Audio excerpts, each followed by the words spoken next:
your business online. And I am here, Gwyneth Iredale, and our guest today, we are pleased to have here somebody who's shown us the teamwork and the high performance that his team achieves, Asher Cohen. Hi, how are you? And thank you so much for joining us this week. You're the founder of Buy AZRE and director of sales at True Realty. I understand you're a business coach, mentor, and advisor for your agents. And gosh, you've been around a while. You've got your license in 2007, right? That's right. I'll give you an opportunity to do a little more intro. I also noticed that you're active in your community. So when you do your intro, give us a little sense of who you are outside of real estate too. Maybe any charities, or I think I saw some soccer coach videos on your social media. So could you give us a little more background? Sure. Yeah. In the community, Ted Lasso's been a big inspiration. So this year, I'm the soccer coach for our youngest child, our son, Jack, 6 years old. And coaching that team this year has been a lot of fun. Just a time to break away and do something really outside of the norm of business and real estate. So it's been great. And just getting really kind of just deeper into the charities that my wife and I and my family has been a part of for years. One is the Friendship Circle, national organization, international organization with the Arizona chapter here. We got involved with Amanda Hope this year and a few others. So it's been pretty dynamic and great to just really get more involved with the community. Excellent. Well, we've invited you here today to talk about how high-performing teams use technology. And some of the points we'll talk about how to get team adoption on new technology, the latest trends used by high-performing teams in technology, and how to keep your team members engaged in meetings. Are you still doing Zoom meetings? And then towards the end, we'll talk about the Phoenix market. So if you'll give us an update on what's happening in the Phoenix market. Sound like a plan? Sounds great. Let's go. Yeah, so I was struck by the teamwork that you represent at your company. What else differentiates Buy AZRE? One thing that a client told us actually this year that really just stuck with us is, we treat every deal like it's our own. And we really loved to hear that, because we really put all of what we have into everything we do as a team, as a network of people and professionals. With the strategy behind it and the systems and processes and so forth. And it's really great that we're talking about technology today, because the technology piece enables us to be more present with our clients. Wow. So that brings up a question. So we have technology, we've got amazing tools out there. You're probably using really interesting tech stack, but then how do you balance the high tech with the personal touch? So people think of high tech, low touch, but here you really pride yourself on the personal touch and treating each deal as if it's your own home for sale, for example. How do you balance the two? That's a great question. So how do we do high tech and high touch without the client feeling like it's just automated? With certain parts of our industry, having that high tech, such as transparency of documents, e-signature, getting rapid information to our client, whether it has to do with disclosures of a specific home or whatever it might be, is all about that technology piece to really enable us to get that to them faster. The high touch portion of it is not just to have them rely on figuring out how to utilize these things or review these things on their own, but because we save so much time on getting them the information, or for that example, we're now able to go over it with them. So like in a contract, we're able to just have it on our screen, their screen, and they're just clicking through and signing. So they really understand what they're signing. That's been a really big piece of our process for our clients. And I saw that you also, one of the value propositions is transparent communications, exactly as you said, through every step of the transaction. Yeah. Yes.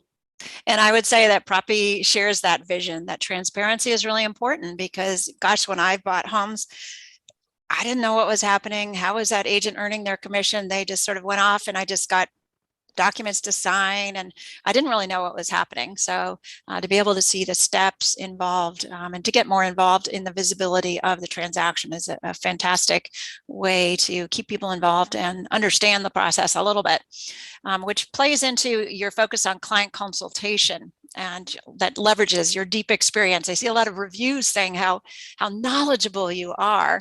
And it seems like you love to teach and help people, not only agents, your clients as well, homeowners, teach them and be a leader and a mentor. So that's great. Yeah, thank you. Yeah, so that's what differentiates your company. Anything else that you would say is a differentiating point? I think that speaks volumes right there. Yeah. Yeah. Well, let's move into the tech piece here, the trends that you're seeing that you and other teams are using. What has been the most challenging problem you're solving with technology? Ooh, the biggest problem we're solving, I think, really just comes to the information, to the correct information to the client. There's a lot of technology, there's a lot of information out there, and what information is the most important.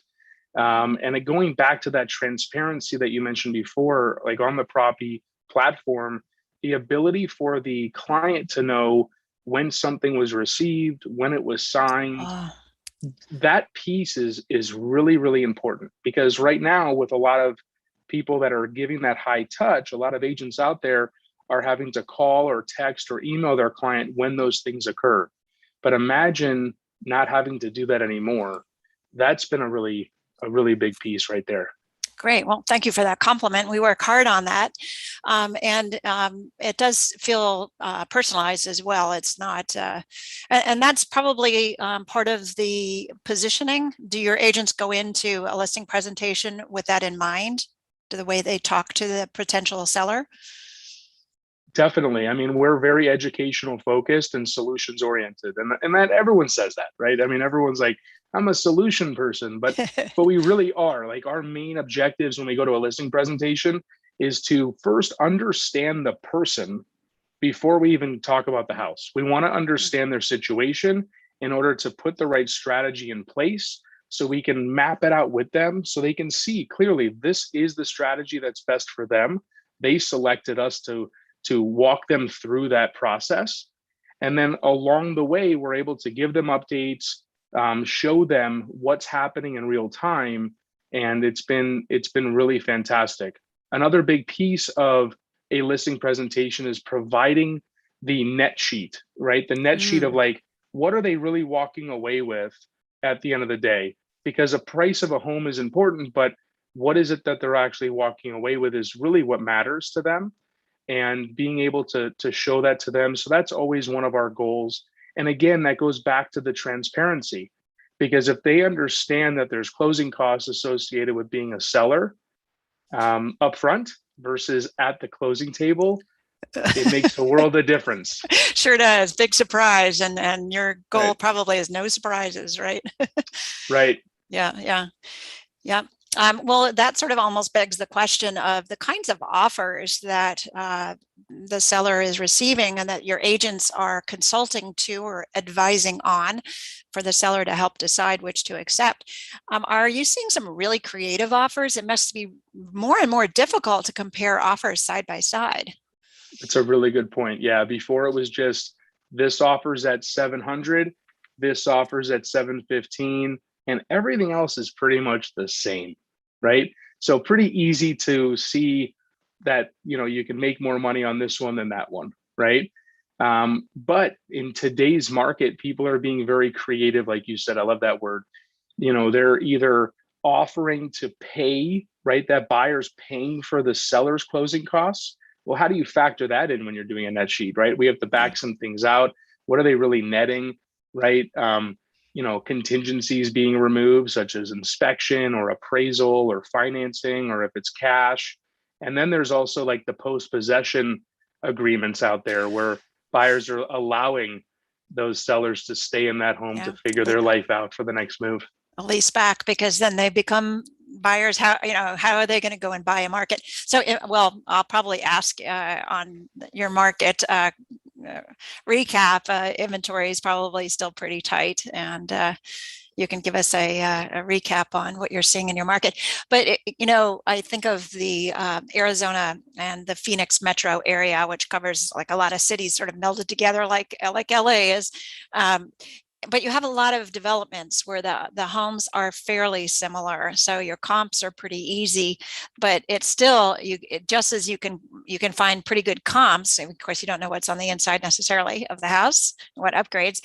But the offers being so varied, it must be harder than ever, like you said, to make a good comparison for which is the best offer. And to each buyer and seller's specific situation, right? Because the seller has to get out of the house quickly because there's a short close time that the buyer wants. Yeah. So what about negotiating skills? Do you train your agents in how to negotiate in these situations?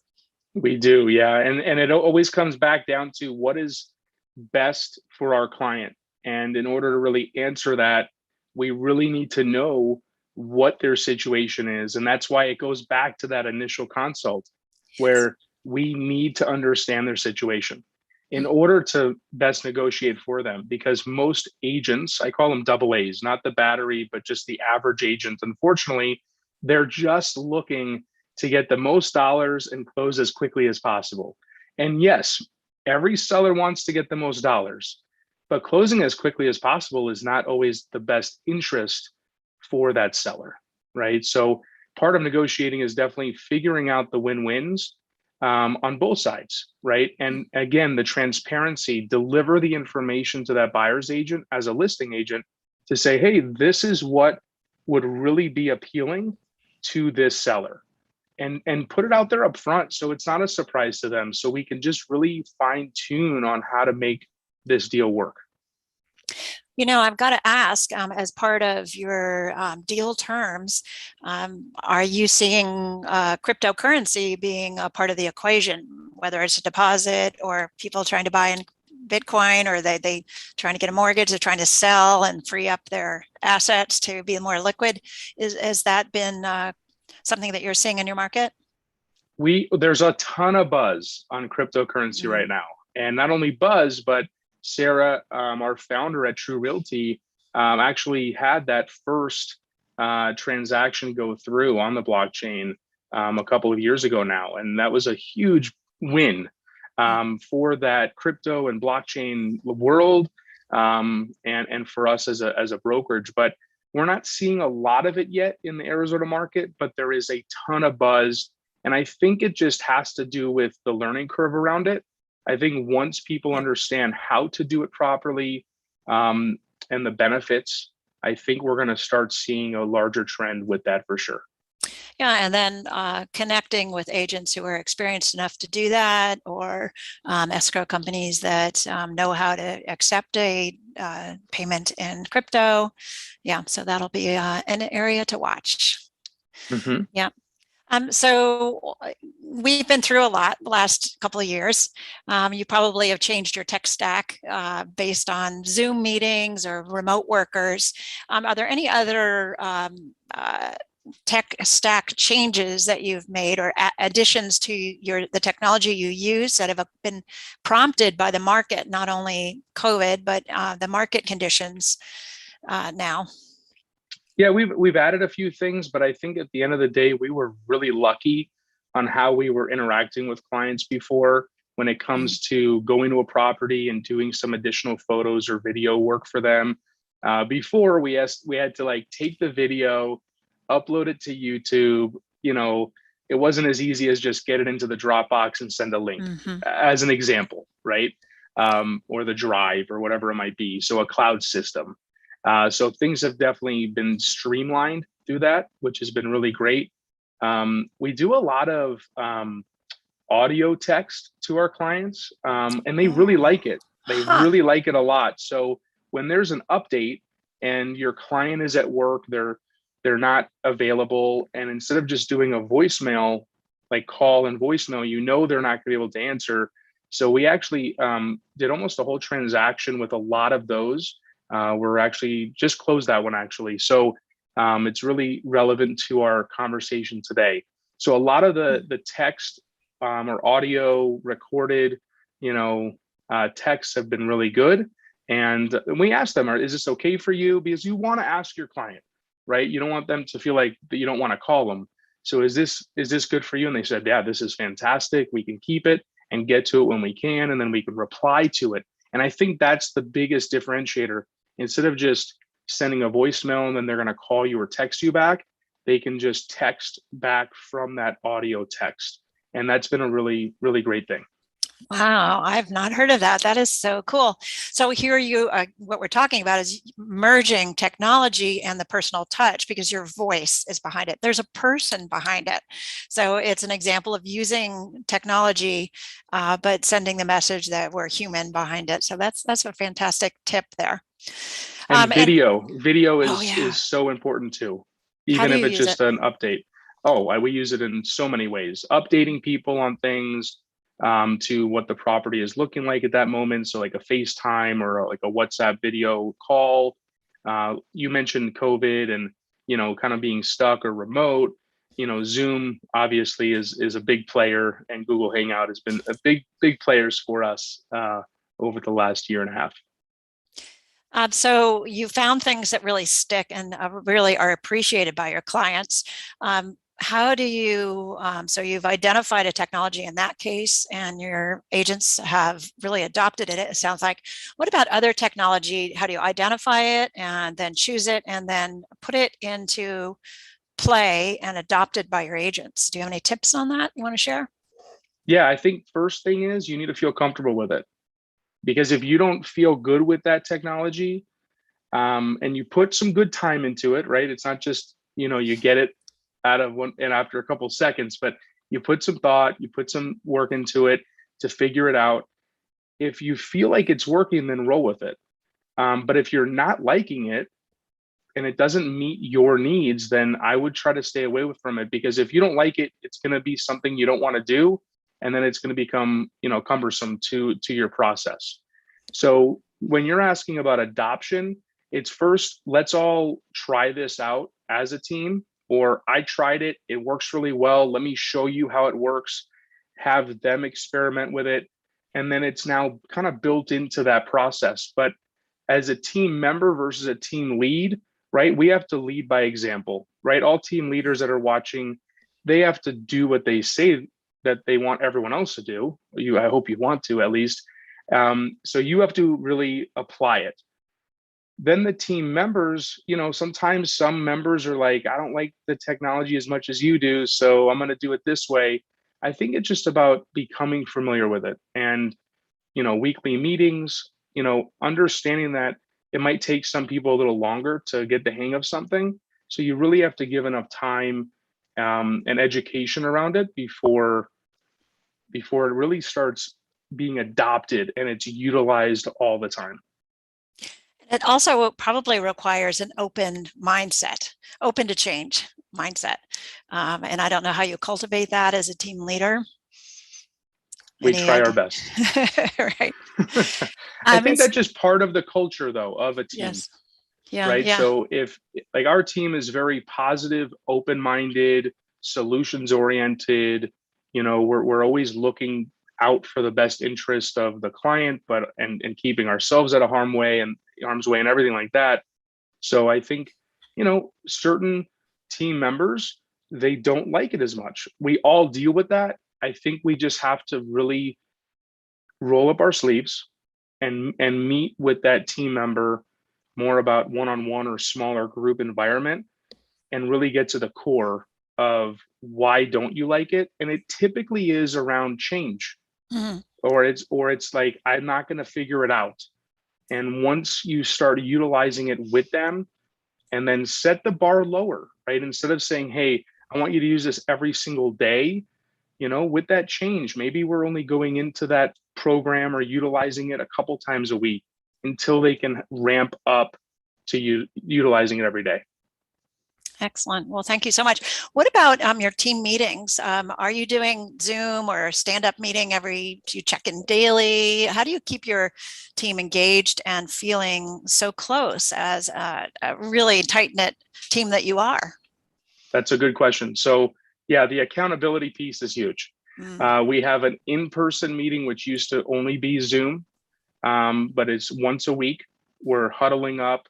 We call it our huddle, and it's once a week. And it's that, it used to be Zoom, now in person.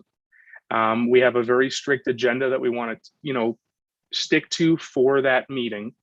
It usually goes over into extracurriculars in regards to someone needs help with something, or it just gets extended, for additional help. So we block out time for that. Daily though, I'm checking in with the team, and it's usually a text because everyone's texting anyway. And it's just putting out there to our text thread as a group, what's that one thing or those top 3 things that you have to accomplish today? And we don't always make it about business. We want it to be personal and business because they do intertwine. So if someone, most people are like, well, I need to hit the gym. I have to do this. I have to do this.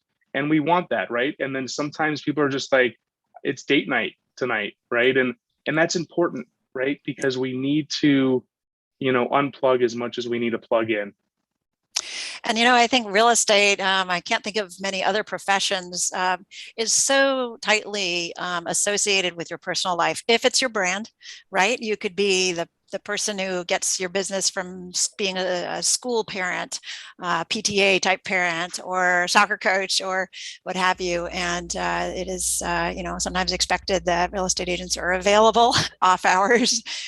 So having some limits on your personal life is good too.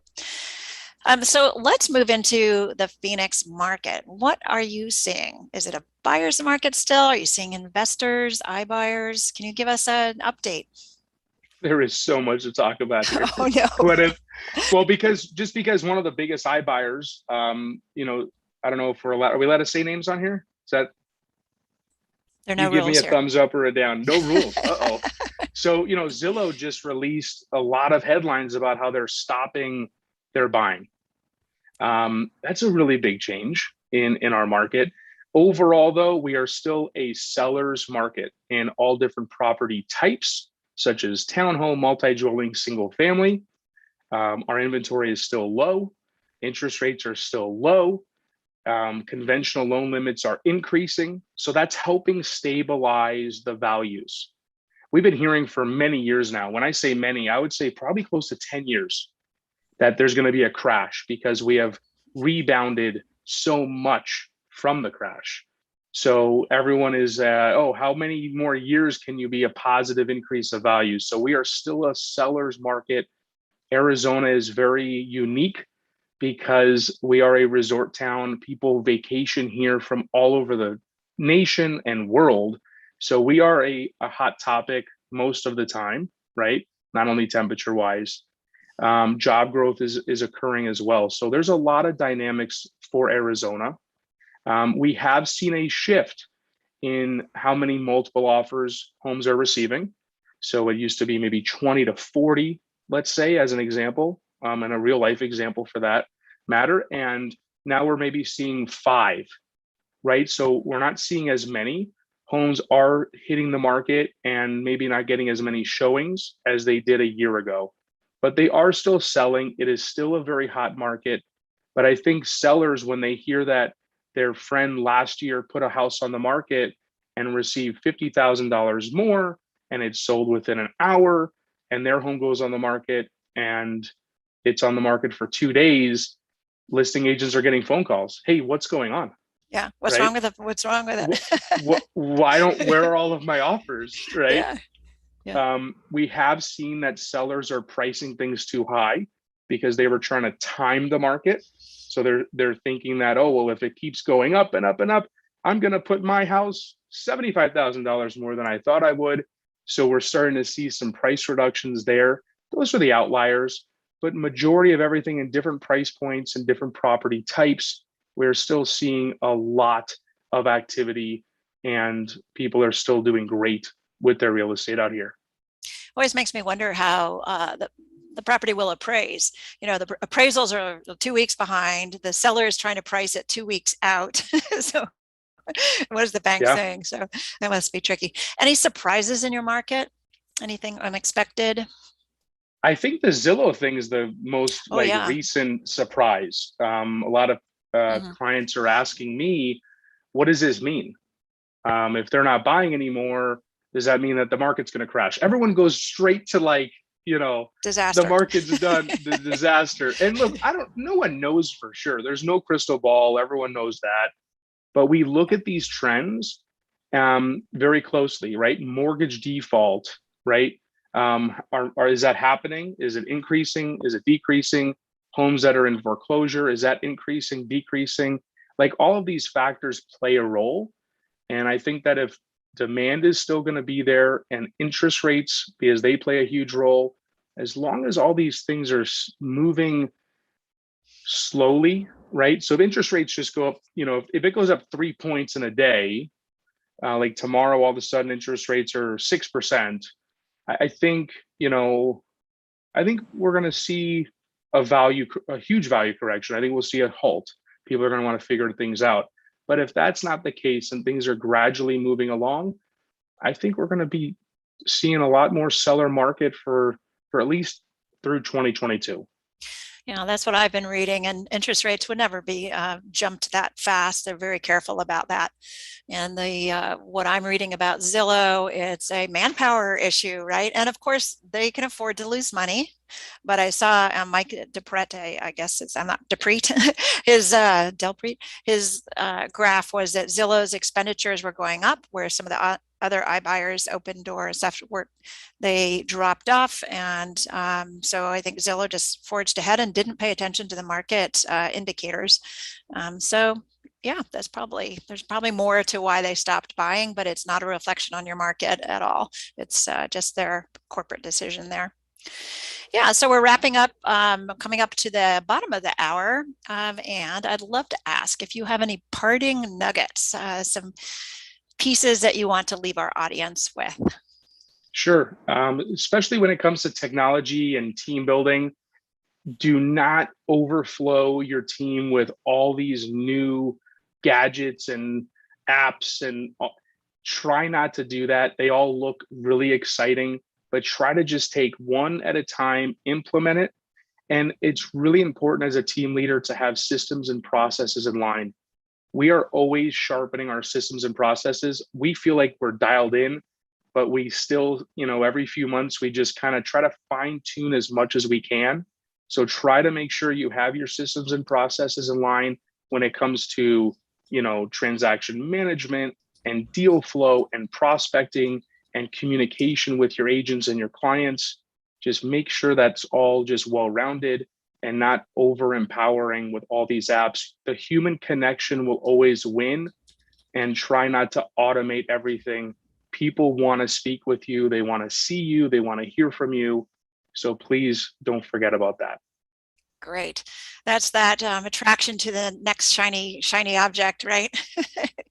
Yep. Yeah. Well, thank you so much. What a pleasure it's been to speak with you, Asher. You've obviously your knowledge and expertise shows your understanding of the market, and the leadership that you provide to your team really shows a cohesive team that just has your processes down. And that's one of the reasons you're such a high producing team. So thank you so Thank much you. for joining us this week. So Thank I'm you going for to, having me on. yeah, it's our pleasure.